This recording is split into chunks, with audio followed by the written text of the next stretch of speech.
नमस्कार. आज बनवूया घरच्या घरी रवा साजूक तूप. तर हे तूप बनवण्यासाठी मी इथे 8 ते 10 दिवस साठवलेली साय घेतलेली आहे आणि या साईमध्ये मी 2 ते 3 चमचे दही टाकलेलं आहे, जेणेकरून आपल्या साईला वास लागणार नाही आणि तुपाचा वासही खमंग येईल.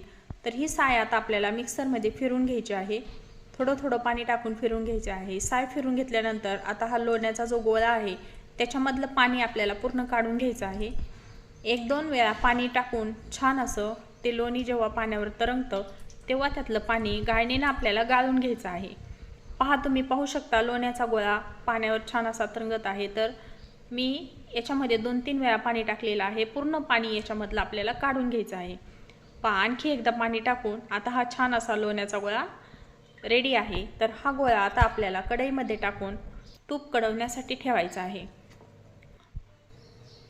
पहा, जेव्हा आपण त्यातलं पूर्ण पाणी निथळू तेव्हा तूप अतिशय छान होतं आणि पटकन होतं. तर आता तूप कढायला सुरुवात झालेली आहे आणि तूप कढत असताना आपल्याला त्याच्यामध्ये चिमूटभर मीठ टाकायचं आहे, जेणेकरून ते तूप रवाळ होईल. पहा, तुपाचा रंगही बदलत आहे.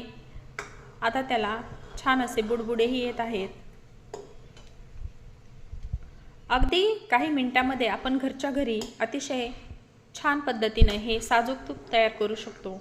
तूप कडत आलेलं आहे. आता आपल्याला याच्यामध्ये एक वस्तू टाकायची आहे, ती म्हणजे नागिनीची पानं.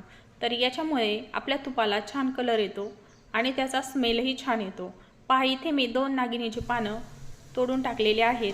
आता ही आपल्याला तूप कडल्यानंतर गाळणीच्या साहाय्याने जेव्हा आपण तूप गाळू तेव्हा ती साईडला होणार आहेत. तर आता या पानांमुळे पहा, तुपाचा रंग छान बदललेला आहे. छान असं तूप तयार झालेलं आहे. तर आता हे तूप आपण थोडंसं थंड झालं की गाळून एका भांड्यामध्ये भरून ठेवूया. तुपाचा रंग अतिशय छान असा दिसतो. तर ही रेसिपी तुम्हाला कशी वाटली हे नक्की कळवा आणि चॅनलला सबस्क्राईब करा. धन्यवाद.